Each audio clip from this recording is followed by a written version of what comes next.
Many believe that eating meat is necessary for good health, but is meat good or bad for diabetics? Let's find out.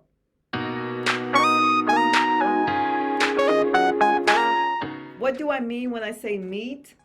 For purposes of this discussion, I'm referring to animal flesh. Animal flesh is then divided up into red meat, beef, pork, lamb chops, venison, and white meat, which includes poultry like chicken, turkey, and duck. Now, meats can be processed or unprocessed. Unprocessed meats are meats consumed in their natural state, such as the beef, the pork chops, the lamb chops, chicken wings. Processed meats are your hot dogs, your sausages, deli meats, bacon, chicken nuggets. And these are meats that have been preserved by, smoking, salting, curing, are treated with chemical preservatives such as nitrates or other additives. The consumption of meat varies widely between countries. In 2020, one study reported that the average person in the United States consumed about 262 pounds of meat.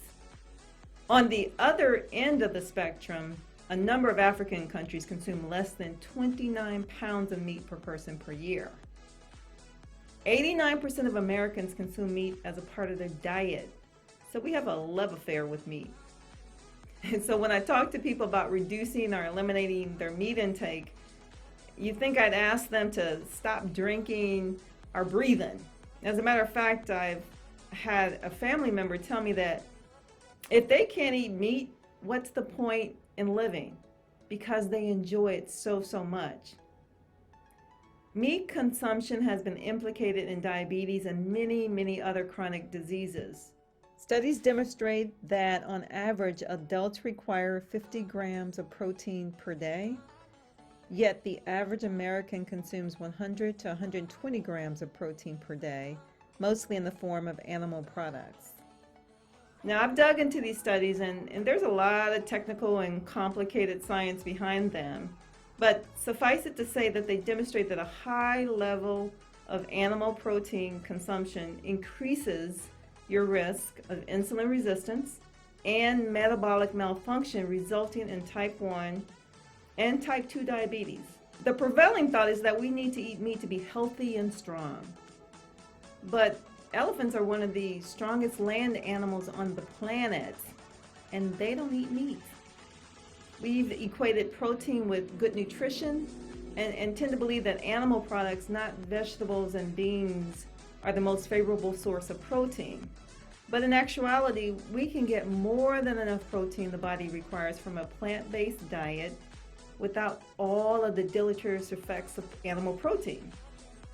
So what does this mean in practical terms?